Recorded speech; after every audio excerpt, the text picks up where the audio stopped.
ba? Gusto ko maglaro dito.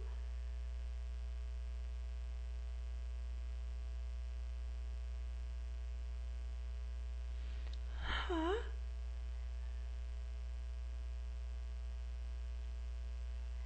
Naalala ko pala, buti ko nang makalimutan sabihin sa'yo. Meron pala tayong event na gaganapin ngayong darating na April 2 at 3 sa taong ito. Alam niyo alam yon? Hindi. Ha? Ganun ba? Sana sumali ka, ha?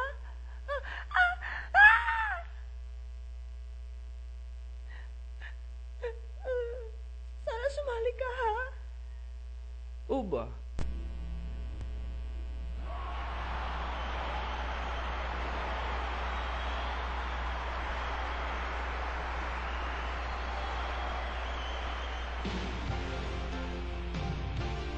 Gusto niyo bang maglaro at makisa sa darating Cagayan Youth Convention?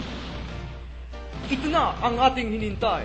Sumali na sa Cagayan Youth Convention sa darating na Abril 2 at 3 sa taong ito.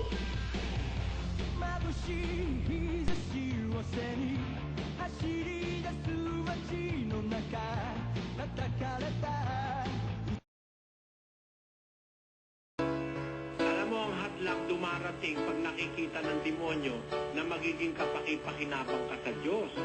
Siguro nakikita ng demonyo na magiging kapaki-pakinabang ka kaya marami siyang ipinangahadlang. Kung ako ikaw, itutuloy-tuloy ko kapatid.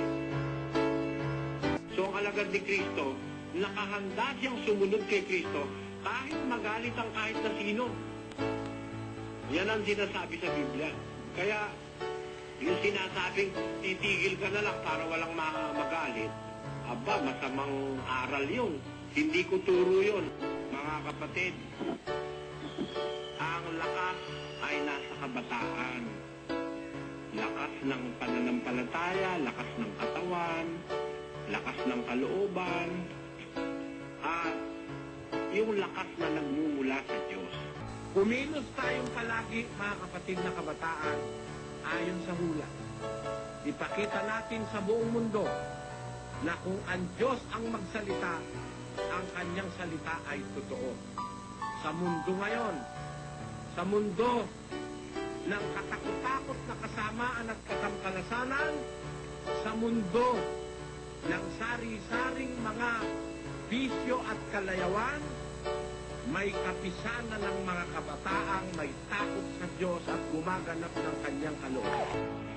Kayo kabataan kayo, nasa inyong sigla at lakas ng pangangatawan, at the height of your youth, which is above 25, ay napakarami niyong pwedeng magawa.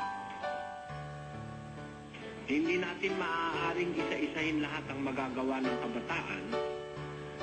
An enormous energy and the power to do God's will depends on each and every one of you.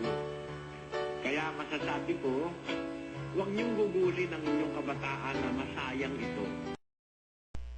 Kaya ano pang hinihintay ninyo? Tayo na't magkaisa at magkita-kita sa paning ito. To God be the glory.